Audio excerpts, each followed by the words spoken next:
Baik, bismillahirrahmanirrahim. Assalamualaikum warahmatullahi wabarakatuh. Alhamdulillahirabbil alamin. Amma ba'du. Mohon izin Ustadz, teman-teman mahasiswa Prodi HES mempresentasikan mengenai paper kami terkait mata kuliah aspek hukum industri halal. Ya, yang bertemakan mengenai pengaruh media sosial dalam rangka perkembangan produk halal guna membangun kesadaran masyarakat global akan mengkonsumsi produk halal di Indonesia. Studi Nekrografi. Ya. Ya, seperti yang kita ketahui bahwa Indonesia merupakan negara terbesar penduduk muslim yang ada di dunia, ya. Sekitar hampir 86,88% penduduk negara Indonesia yang ada di Indonesia itu beragama Islam, ya. Sekitar dari penduduk 252 juta sekian, 86% itu penduduk muslim, dilanjut oleh Kristen, Katolik, Hindu, Buddha, aliran kepercayaan, dan Konghucu. Ya, ini data ini kami ambil di per tahun 2021 dari Kementerian Dalam Negeri. Ya.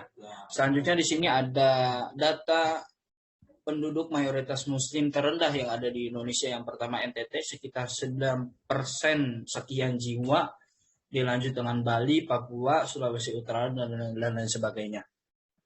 Dan bisa kita lihat bahwa di Kalimantan Tengah, Jawa Barat, Jawa Timur, Jawa Tengah itu mayoritas penduduknya sangat besar yang beragama Islam.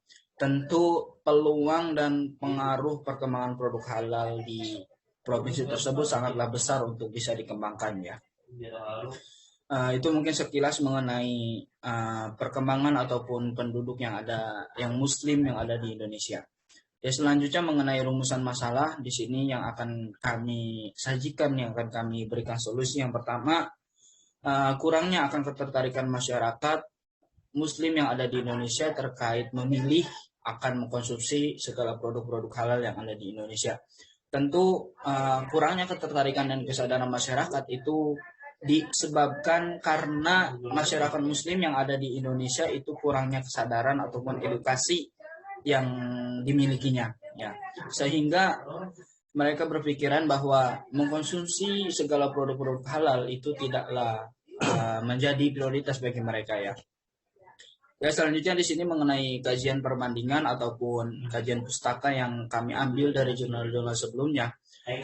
Yang jurnal sebelumnya hanya saja meneliti mengenai tentu produk halal juga, hanya saja yang diteliti hanya dari objek halal corner, ya.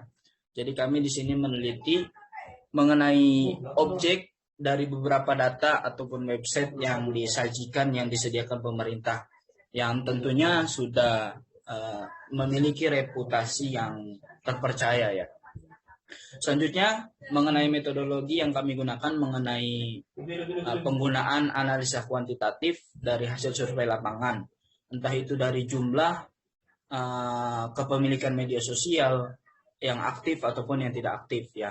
Selanjutnya mengenai studi etnografi sendiri, yaitu mengenai penelitian dilakukan secara daring ataupun secara online, yang mana dikuasai oleh seorang yang menelitinya, lalu disajikan dengan referensi yang kredibel dan baru tentunya. Ya, selanjutnya akan dilanjutkan oleh rekan saya, Saudara Fadi Nurisan. Kepadanya kami persilahkan. Bismillahirrahmanirrahim. Saya akan melanjutkan presentasi dari Saudara Muhammad Solik. Jadi dari halal haram ini memiliki definisi, ya. Definisi halal secara khusus, secara terminologi itu dapat digolongkan menjadi dua pengertian. Yaitu yang pertama adalah segala sesuatu yang menyebabkan seseorang tidak dihukum jika menggunakannya, dan yang kedua adalah sesuatu yang boleh dikerjakan menurut syara'. Nah, jadi halal ini adalah segala sesuatu yang apabila kita kerjakan itu tidak apa-apa gitu, maksudnya dibolehkan, dan tidak mendapatkan apa-apa apabila tidak dikerjakan pula. Kemudian arti dari haram sendiri, ya. Haram dari sisi bahasa adalah dilarang atau terlarang atau tidak dibolehkan. Nah, kemudian secara etimologis diambil dari kata al-hurmah yang diartikan sebagai sesuatu yang tidak boleh dilanggar. Kemudian landasan dalil mengenai halal dan haram ini ada pada surat ada pada Al-Qur'an dan hadis. Dari Al-Qur'an yaitu dari ayat surat Al-Baqarah ayat 168 yang artinya, hai orang-orang yang beriman, makanlah yang halal lagi baik dari apa yang terdapat di bumi, dan janganlah kamu mengikuti langkah-langkah syaitan, karena sesungguhnya syaitan itu adalah musuh yang nyata bagimu. Kemudian dalam hadis yang diriwayatkan oleh Ibnu Mas'ud radhiyallahu anhu yang meriwayatkan bahwasannya Rasulullah shallallahu alaihi wasallam bersabda, mencari kehidupan yang halal adalah fardu setiap muslim. Ya.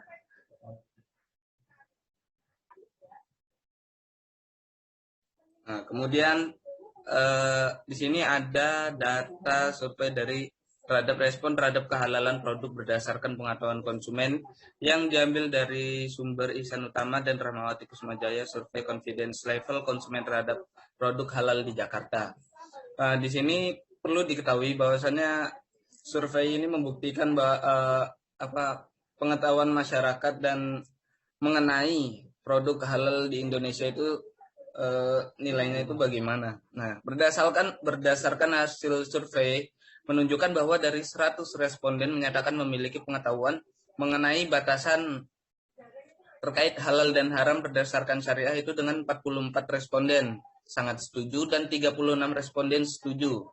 Dan dari pendapat responden mengenai konsumen lain yang mengetahui batasan halal dan haram makanan berdasarkan syariah, ini memiliki pernyataan sebanyak 40 responden setuju dan 32 responden agak setuju. Nah, dari hal ini menyatakan bahwa masih banyak masyarakat yang belum mengetahui terkait kehalalan suatu produk pada makanan, terkait kehalalan dan keharamannya. Kemudian dari hasil data mengenai sebelum membeli makanan, responden harus bertanya kehalalan produk makanan. Sebanyak 36 responden sangat setuju dan 40 responden setuju. Hal ini juga dapat dilakukan oleh konsumen untuk bertanya mengenai kehalalan yang ada pada makanan untuk menghindari haramnya suatu makanan yang dikonsumsi, dan juga membuktikan bahwasannya masih ada yang menjual makanan yang meragukan terkait kehalalannya. Kemudian dari data responden juga tahu bahwa dengan pernyataan responden juga tahu bahwa makanan yang saya pilih telah melewati proses sertifikasi halal dan lembaga resmi. Nah, di sini ada 68% responden setuju, namun sangat disayangkan bahwa ada 4% responden yang kurang setuju dengan menandakan bahwa ada beberapa yang belum melewati proses sertifikasi halal dari lembaga resmi yang menyebabkan keraguan konsumen terkait itu. Kemudian dari data mengenai lembaga sertifikasi halal yang ada sekarang sudah sangat kredibel atau terpercaya. Nah, di sini terlihat bahwa 44% responden itu setuju, namun di luar dugaan bahwa 12% responden dari 6% responden kurang setuju. Hal ini dapat membuktikan bahwasannya lembaga sertifikasi halal itu harus memperbaiki lagi dari segi kualitasnya. Nah, kemudian yang dimana dari hal tersebut menjadikan bahwa dari pernyataan responden merasa bahwa perlu mengecek lagi kehalalan makanan yang saya pilih walaupun telah melalui sertifikat halal, itu ada 28% pernyataan responden sangat setuju dan 36%-nya lagi setuju. Dari hal ini menyatakan bahwa konsumen belum percaya terkait kehalalan suatu produk sehingga harus meyakini sendiri terkait kehalalannya. Nah, terkait data yang telah ditunjukkan tadi, dapat disimpulkan bahwa masih banyak konsumen yang meragukan terkait kehalalan dan keharaman pada suatu produk, dan juga lembaga sertifikasi halal juga harus meningkatkan kualitasnya sehingga konsumen dapat percaya dengan betul dan tanpa keraguan dalam memilih mana yang halal dan mana yang haram. Mungkin selanjutnya akan dipresentasikan kembali oleh Saudara Colik. Baik teman-teman, mohon izin melanjutkan presentasi dari Saudara Fatin tadi. Selanjutnya mengenai bahasan yang inti ya, yang mengenai tadi judul kami yang kami angkat. Sebelumnya kita bahas mengenai apa sih media sosial. Media sosial sendiri secara singkatnya sebuah media untuk bersosialisasi satu sama lain dan dilakukan secara online yang memungkinkan manusia untuk saling berinteraksi tanpa dibatasi ruang dan waktu. Tentu kita sebagai pelaku media sosial pasti sudah mengetahuinya apa itu media sosial. Ya. Baik, selanjutnya mengenai jenis-jenis media sosial. Di sini jenis-jenis media sosial sendiri kami rangkum ada 7 jenis media sosial. Mohon maaf ini tipe ya.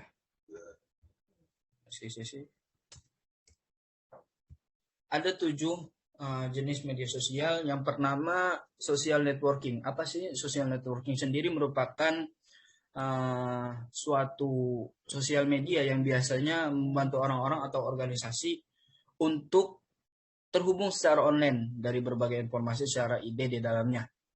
Ya, ini kalau kita melihat dari dampak positif media sosial. Yang selanjutnya media sharing network. Media sharing network sendiri suatu perbedaan utama antara sosial media yang berfokus sebagai social networking dan media sharing. Ya, ini tidak jauh beda tadi dengan yang nomor pertama ya.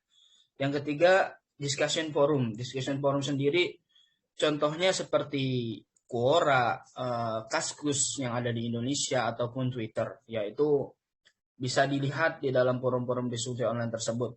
Bahkan sekarang sudah ada seperti Leadmatch, terus Tantan yang memang aplikasi untuk mencari jodoh. Di situ bisa kita cari ya, semisal digunakan untuk peranan positif, pasti hasilnya juga bakalan ada, entah itu dapat jodoh dari aplikasi tersebut atau dan lain sebagainya ya.